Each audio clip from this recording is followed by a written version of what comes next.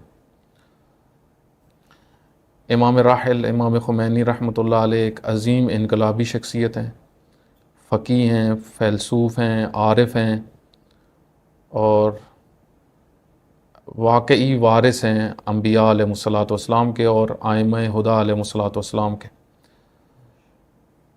امام خمینی رحمۃ اللہ علیہ گزشتہ صدی کی عظیم مفکر ہیں، اور در حقیقت امت مسلمہ کو انہوں نے نجات کا ذریعہ بتایا، امت مسلمہ کے امراض کی تشخیص دی، ان کی کون کون سی مشکلات ہیں جس وجہ سے امت مسلمہ ذلت اور رسوائی کا سفر طے کر رہی تھی۔ تو امام نے ان امراض، ان مرضوں کو تشخیص دیا، اور اس کے بعد ایک بہترین طبیب ہونے کے عنوان سے امت کا علاج کیا، اور وہ جو مشکلات تھی ان کو پوری توانائیوں کے ساتھ دور کیا، اور اپنی زندگی میں انقلاب اسلامی کو برپا کیا۔ امام کے افکار کے بہت سارے پہلو ہیں، امام خمینی رحمۃ اللہ علیہ کی افکار کے بہت سارے پہلو ہیں، ایک کیونکہ عظیم شخصیت ہیں، اور ان کے جو عمل ہیں، ان کی جو افکار ہیں، ان کے اوپر جتنا تبصرہ کیا جائے وہ کم ہے۔ لیکن میں نے یہ جو موضوع انتخاب کیا اس کے ساتھ امام مہدی علیہ الصلوۃ والسلام، تو اس کی وجہ یہ ہے کہ امام مہدی علیہ الصلوۃ والسلام کی شخصیت پہ مختلف اوقات میں حملے ہوتے ہیں۔ عالمی سطح پہ بھی امام مہدی عجل اللہ تعالی فرجہ کی شریف کی شخصیت پہ حملے کیے جاتے ہیں، اور اسی طریقے سے مختلف ممالک کے اندر، جس طرح خود پاکستان میں بھی ہمیشہ کچھ ایسے طبقات ہیں جن میں خبیث لوگ ہیں جو حضرت حجت ابن الحسن علیہ الصلوۃ والسلام کی اہانت کرتے ہیں، ان کی دشمنی جو ہے اس کا اظہار کرتے ہیں۔ تو ہمیں امام مہدی علیہ الصلوۃ والسلام کو سمجھنے کی ضرورت ہے، مہدویت کے نظریے کو سمجھنے کی ضرورت ہے۔ امام خمینی رحمۃ اللہ علیہ کی ایک جو بہت بڑی خصوصیت تھی وہ یہ تھی کہ امام مجدد دین ہیں۔ امام خمینی رحمۃ اللہ علیہ انہوں نے دین کے افکار کو، انہوں نے ان کے دین کے نظریات کو زندہ کیا، دوبارہ معاشرے میں احیا کیا، اور خصوصاً تشیع کے اندر جو نظریات جن پہ تشیع کھڑی ہوئی ہے، جس طرح غدیر کا موضوع ہے، جس طرح عاشورہ کا موضوع ہے، جس طریقے سے خود مہدویت کا موضوع ہے، یہ بنیادیں ہیں تشیع کی۔ تشیع کے اندر مہدویت کا نظریہ بہت اہمیت کا حامل ہے، جس طریقے سے غدیر کا موضوع ہے، اسی طریقے سے عاشورہ کا موضوع ہے۔ ان کی تفسیر پوری تاریخ میں کیونکہ جو امپورٹنٹ چیز ہوتی ہے، ہمیشہ اس نقطے کو یاد رکھیں، اسی کے اندر گڑبڑ کی جاتی ہے۔ آپ دیکھیں آسمانی کتب کے اندر تحریف کی گئی، کیونکہ آسمانی کتابیں جو ہوتی ہیں وہ انسانی معاشروں کی ہدایت کے لیے ہوتی ہیں۔ زبور میں کیوں تحریف ہوئی؟ کیونکہ اس امت نے اسی کتاب کے ذریعے سے نجات پانی تھی، اس وجہ سے شیطانوں نے آ کے اس کتاب میں تحریف کی، کیونکہ کتاب الہی سے بڑھ کے تو امت کے لیے اور کوئی چیز نہیں ہوتی۔ اسی طریقے سے انجیل کے اندر بھی اگر تحریف ہوئی تو اس کی امپورٹنس کی وجہ سے، اسی طریقے سے تورات کے اندر اگر تحریف ہوئی تو وہ اس کی اہمیت کی وجہ سے، کیونکہ وہ حضرت موسیٰ کی امت کے لیے نجات کا ذریعہ تھی۔ تو دشمن ہمیشہ جو مہم نظریہ ہوتا ہے یا منبع معرفت ہوتا ہے اس کو یا ختم کر دیتا ہے یا اس کے اندر تحریف کر دیتا ہے۔ تحریف ہو جائے تو پھر بھی آپ اصلی بات سمجھ نہیں پاتے۔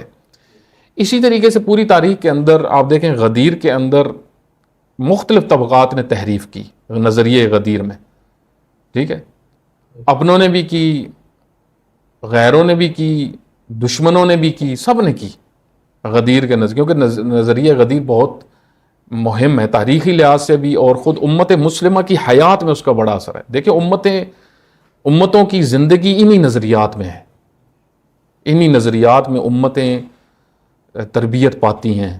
اگر امت کو غدیر کا نظریہ پتہ چل جائے صحیح درست طریقے سے تو یہ حالات نہ ہوں جو آج ہم دیکھ رہے ہیں.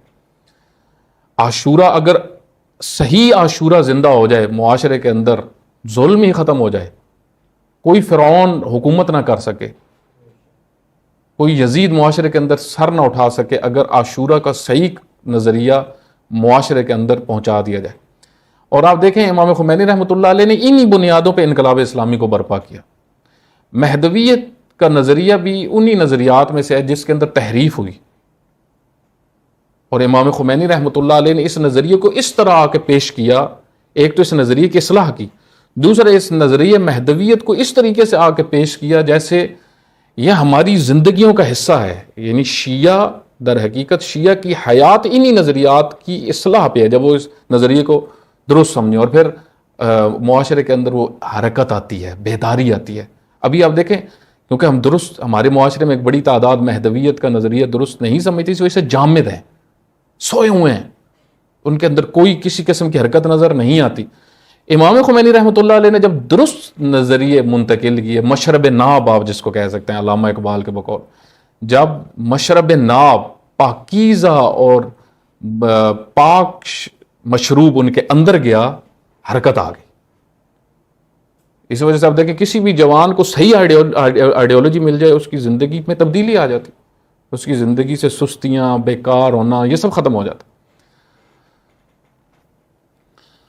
تو آپ دیکھیں امام خمینی رحمۃ اللہ علیہ نے انتظار کا مفہوم بتایا جوانوں کو، فرج، مہدویت، امام کی خود شخصیت کس لیے ہے، اللہ تعالیٰ نے ان کو کس لیے رکھا ہے، وہ کتنا بڑا ذخیرہ ہے.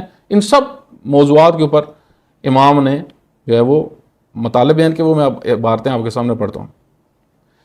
امام خمینی رحمۃ اللہ علیہ فرماتے ہیں کہ انقلاب مردوں میں ایران، یہ جو لوگوں نے انقلاب برپا کیا ایران میں، نقطہ شروع انقلاب بزرگ جہانی اسلام بے پرچمداری حضرت حجت ارواحنا فدا است. فرماتے ہیں یہ جو ہم نے کام کیا ہے یہ امام زمانہ علیہ الصلوۃ والسلام کے کام کا آغاز ہے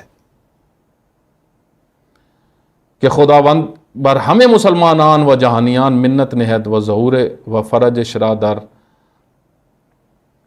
عصر حاضر قرار دہت. فرماتے ہیں کہ اللہ تعالیٰ تمام مسلمانوں پر اللہ تعالیٰ نے لطف کیا ہے، امام مہدی علیہ الصلوۃ والسلام کا ظہور لطف ہے، ان کی فرج، وہ ان کی جو امام کی امید جو ہے ان کے متعلق جو امید ہے لوگوں کے اندر، یہ اللہ تعالیٰ کا لطف ہے مسلمانوں کے اوپر. پھر امام خمینی رحمۃ اللہ علیہ کی صحیفہ نور، جو ان کے مشہور ساری وہ کتاب جو تقریریں تھیں وہ صحیفہ نور میں اکٹھی کی گئی کتاب ہے جو امام خمینی سے منسوب ہے، صحیفہ نور. اس کی جلد نمبر 16 میں امام خمینی رحمۃ اللہ علیہ کی یہ تعبیر موجود ہے: امیدوار ہم کہ این انقلاب یہ انقلاب جہانی بے شوت و مقدمہ برائے ظہور بقیت اللہ ارواحنا لہ فدا باشد. میں امیدوار ہوں کہ یہ انقلاب ایک انقلاب جہانی ہو اور مقدمہ ہو ظہور بقیت اللہ کے لیے، ارواحنا فدا. پھر فرماتے ہیں کہ دست عنایت خدا تبارک و تعالی بر سر این ملت کشیدہ شدہ است و ایمان آنہارا تقویت فرمودہ است کہ یہ کی از علائم ظہور بقیت اللہ ارواحنا فدا است. فرماتے ہیں اللہ تعالیٰ نے ہماری اس قوم کے اوپر، یعنی ایرانی قوم کے اوپر لطف کیا، مہربانی کی، ان کا ایمان مضبوط ہو گیا، اور یہ ایمان کی طاقت یہ علامتوں میں سے ہے ظہور کی. جتنا ایمان معاشرے کا بڑھتا جائے گا، مومنین کے ایمان میں اضافہ ہوتا جائے گا، آپ سمجھ لیں کہ اتنا ہم قریب ہو رہے ہیں ظہور کے. کیونکہ سب سے بڑی رکاوٹ کیا ہے ظہور میں؟ ایمان ہی نہیں ہے، لوگوں کا ایمان ہی نہیں ہے، بہت کمزور ہیں. اسی طریقے سے چند اور تعبیرات ہیں وہ بھی میں عرض کرتا ہوں.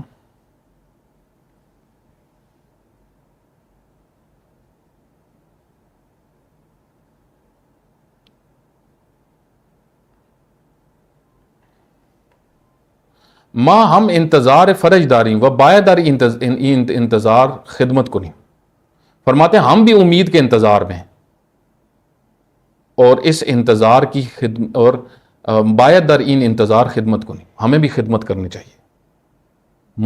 انتظار کے لیے ہمیں بھی خادم بننا چاہیے. انتظار فرج انتظار قدرت اسلام است. اس امید کا انتظار اصلاً قدرت اسلام کا انتظار ہے. جو اس کے لیے کام کر رہا ہے وہ در حقیقت اسلام کی طاقت چاہتا ہے دنیا کے اندر، اسلام کی طاقت. اس وجہ سے اس سے بڑھ کے انسان کی توانائی کا بہتر خرچ ہونا اور کہیں پہ بھی نہیں. یعنی اصل میں مومن کی توانائیاں اللہ کی راہ میں خرچ ہونی چاہیے، صرف اللہ کی راہ میں، شیطانی راہ میں نہیں. آپ دیکھیں ایک بڑی تعداد اپنی توانائیاں شیطانوں کی سربلندی کے لیے اپنی توانائیاں لگا دیتے ہیں. جس طرح آج کل ہمارے یہاں دیکھیں ایک بڑی تعداد ہے یہ سیاسی پارٹیوں میں اپنی توانائیاں خرچ کر رہے ہیں ان لوگوں کے لیے. یہ سب اپنی توانائیاں ضائع کر رہے ہیں. اپنی توانائیاں اس راہ میں خرچ کرو جن کے منتظر ہو، جن پر تمہارا عقیدہ ہے. اپنے عقیدے کے خلاف کیوں چل رہے ہو؟ اور مہدویت کا جب آتا ہے نظریت قدرت اسلام، یعنی جو در حقیقت مہدویت کے لیے کام کر رہا ہے وہ کیا چاہتا ہے کہ اسلام قدرت والا بنے. دیکھیں جس معاشرے میں بھی اسلام کمزور ہے نا، کس وجہ سے ہے؟ اصل میں مومنین کی وجہ سے. جہاں پہ لوگ کمزور ہیں، آپ دیکھیں میں کچھ دن پہلے امام صادق علیہ الصلوۃ والسلام کی زندگی کے متعلق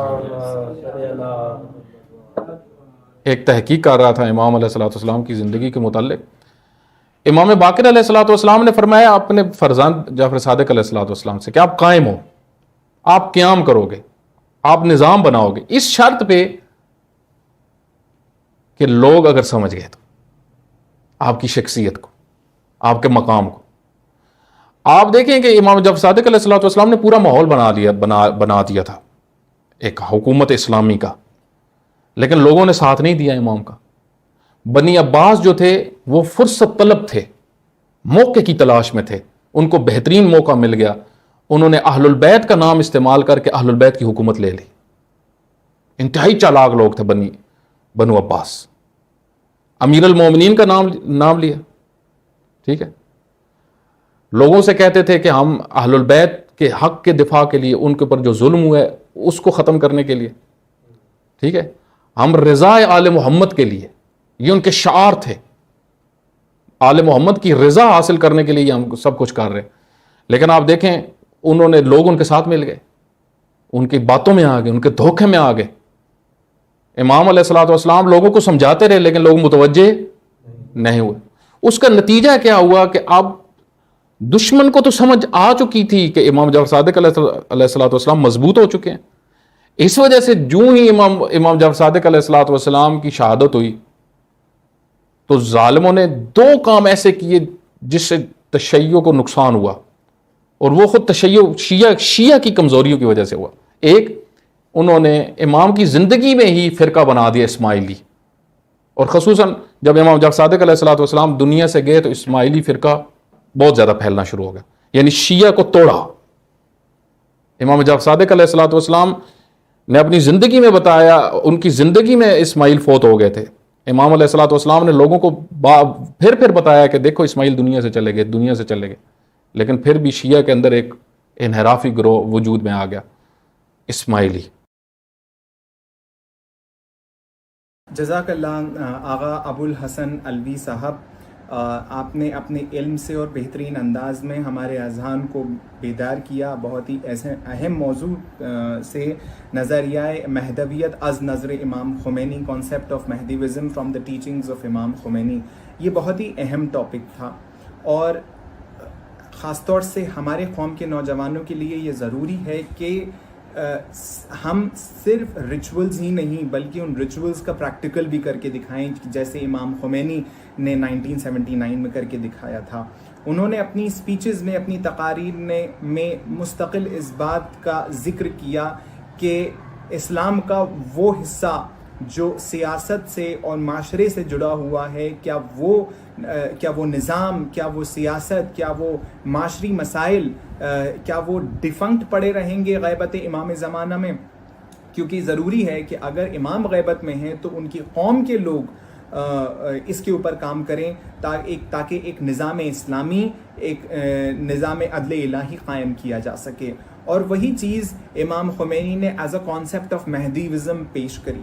انفیکٹ اس کا ذکر جیسے میں پہلے بھی کر چکا، بات کو دہرانا چاہتا ہوں کہ بہت سارے ویسٹرن فلاسفرز نے اور تھنکرز نے اور رائٹرز نے اپنی مختلف ریسرچز میں اور کتابوں میں اس بات کا ذکر کیا ہے کہ جو کانسیپٹ آف مہدیوزم ہے اہل تشیع کے یہاں پر، وہ سب سے بڑا ریزسٹنس ہے اگینسٹ اسلام. کیونکہ کانسیپٹ آف مہدیوزم کے اندر، ڈاکٹرین آف مہدیوزم کے زیر سائے ان کے نوجوان اپنے آپ کو اپنے وقت کے امام کے لیے تیار کرتے ہیں، اور وہ جذبہ انہیں قاسم سلیمانی بناتا ہے، وہ جذبہ انہیں ابو مہدی المہندس بناتا ہے، وہ جذبہ انہیں شیخ زکزکی ملیمہ زینہ زکزکی بناتا ہے، وہ جذبہ انہیں محسن حججی بناتا ہے.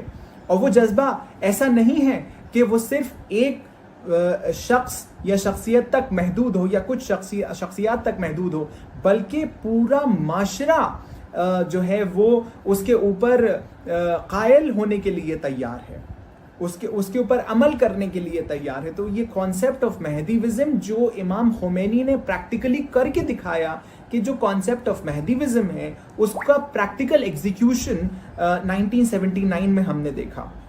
جس طریقے سے عاشورہ، ڈاکٹرین آف عاشورہ کا بھی ذکر کافی ویسٹرن فلاسفرز نے کیا ہے کہ عاشورہ میں جیسے امام حسین علیہ السلام نے جو ریولوشن، جو انقلاب سٹارٹ کیا، وہ صبح عاشور سے عصر عاشور تک محدود نہیں ہے، یا وہ کچھ چند دنوں میں محدود نہیں ہے، بلکہ وہ ایک ایسا انقلاب ہے جو امام حسین نے شروع کیا ہے اور وہ آج بھی جاری و ساری ہے. ہمیں اس کے اوپر عمل کر کے دکھانا ہے. اور شاید امام خمینی نے 20ویں صدی میں ایسا انقلاب لا کر اس کے اوپر عمل کر کے دکھایا کہ یہ عاشورہ کا پورا جسٹ جو ہے وہ اس طریقے سے پورا کیا جا سکتا ہے جیسے امام خمینی نے 1979 میں کیا تھا. اور اس سے پہلے کہ میں اب اس لائیو ویبینار کو وائنڈ اپ کروں اور اس کو اختتام، اس ویبینار کا کانفرنس کا اختتام ہو جائے اور میں سب کو ووٹ آف تھینکس پریزنٹ کروں، میں بھی اپنے کچھ نظریات جو بالکل معمولی انداز میں آپ کے سامنے میں پیش کرنا چاہتا ہوں کہ 1979 کا جو انقلاب آیا ہے اس کا جذبہ یہ ہے کہ وہ آج بھی اپنے پوری اسی شکل میں زندہ ہے. کسی بھی طریقے سے اس کے اندر کوئی بھی تبدیلی نہیں آئی ہے. اسلامک ریولوشن یا اسلامی انقلاب 1979 کا وہ کسی چند افراد کے لیے یا چند فیلڈز میں محدود نہیں ہے، بلکہ اس نے ہیومن رائٹس، حقوق انسانی پر کام کیا، بلکہ اس نے رینیساں پر کام کیا. یہ رینیساں وہی رینیساں ہے جس سے ویسٹرن سوسائٹیز آگے بڑھی تھیں، لیکن امام خمینی کے رینیساں میں اور مغربی رینیساں میں زمین آسمان کا فرق ہے. کیونکہ جو مغربی ممالک میں رینیساں پیش کیا گیا تھا وہ مادی چیزوں کے اوپر بیس تھا، وہ میٹیریلسٹک رینیساں تھا، بلکہ امام خمینی نے اسپریچولسٹک رینیساں ہمارے سامنے پریزنٹ کیا. چاہے یہ انقلاب انسانی حقوق سے ریلیٹڈ ہو، چاہے یہ انقلاب رینیساں سے ریلیٹڈ ہو، چاہے یہ انقلاب ویمن امپاورمنٹ سے ریلیٹڈ ہو، ہم نے ہر فیلڈ میں دیکھا کہ اس انقلاب نے ترقی پائی اور کامیابی پائی. کسی بھی فرنٹ کے اوپر، کسی بھی فیلڈ میں اسلامی انقلاب فیل ہوتا ہوا نہیں نظر آیا. اسی لیے یہی سب سے بڑا ریزن ہے کہ آج اسلام کے سارے دشمن ایک پروپیگنڈا چلاتے رہتے ہیں کہ ہم کسی طریقے سے اسلامی معاشرے کو اور اسلامی حکومت کو ہم بدنام کریں کہ یہ عورتوں کے حقوق کو پامال کرتے ہیں، یہ لوگوں کے حقوق کو پامال کرتے ہیں. ان کے یہاں پر کوئی ڈیولپمنٹ، کوئی سائنٹیفک انوینشنز اور ڈسکوریز نہیں ہوتی ہیں، بلکہ ہم نے ایک ایسے ایگزامپلز پریزنٹ کیے ہیں جیسے قاسم سلیمانی ہیں، ہم نے ایسے ایگزامپلز پریزنٹ کیے ہیں جیسے محسن فخرزادے ہیں. ہمارے پاس سولجرز بھی ہیں، ہمارے پاس سائنٹسٹ بھی ہیں، ہمارے پاس ڈاکٹرز بھی ہیں، ہمارے پاس پائلٹس بھی ہیں. اور سب سے اچھی بات اس معاشرے کی، اس انقلاب کی یہ ہے کہ آج کوئی بھی مغربی ممالک یا کوئی بھی دشمنان اسلام اس بات کو نہیں کہہ سکتا